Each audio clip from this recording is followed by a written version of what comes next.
This isn't Apple improving battery life. It's Apple admitting something quietly bothered them. Because when a company that already leads in battery suddenly pushes toward 5,000 or 5,200 milliampere hours, starts talking about 2 nanometer efficiency, and pairs it with modem optimizations, that's not confidence, that's preemptive defense. And the interesting part, most people will hear longer battery and think, nice, but if you've watched Apple long enough, you know they don't chase specs unless a narrative is getting away from them.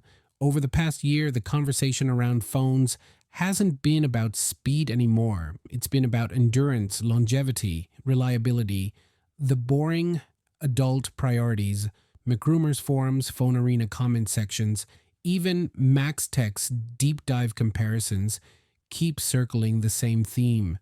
People don't want a faster phone. They want a phone that doesn't die at 7 p.m. So when leaks say the iPhone 18 Pro Max jumps again in battery size, it's less a flex and more a signal that Apple sees where the market mood is drifting, and moods matter more than metrics. Because here's the uncomfortable question. If Apple was already winning battery comparisons, why push harder now?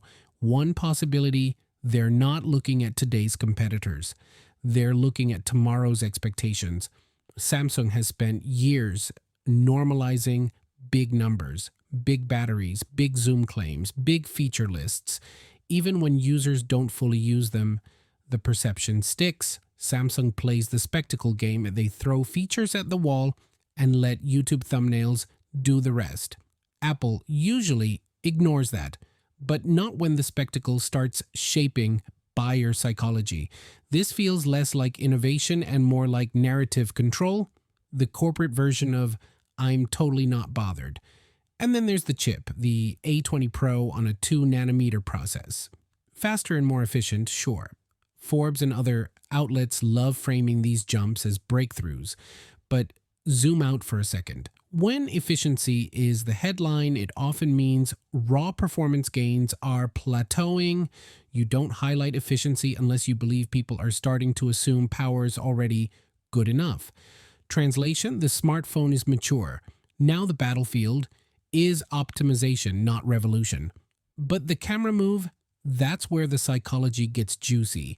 Variable aperture, something Samsung tried years ago on the S9 and quietly dropped because of cost and complexity. Now Apple revisits it, framed as revolutionary. Like, is it really revolutionary, or is it Apple reclaiming creative leadership in photography? Because lately the camera conversation hasn't been flattering. A lot of reviewers, even Apple-friendly ones, have started pointing out over-processing HDR weirdness, photos that look smart but not natural, the kind of critique that doesn't kill sales but chips at prestige. And Apple protects prestige like a luxury brand protects exclusivity. So a mechanical aperture isn't just about light control, it's a statement. We still take photography seriously. Whether users will manually care is another story. Tech enthusiasts will debate f-stops on Reddit for weeks. Meanwhile, the silent majority will just notice their night photo looks nicer and move on with their lives.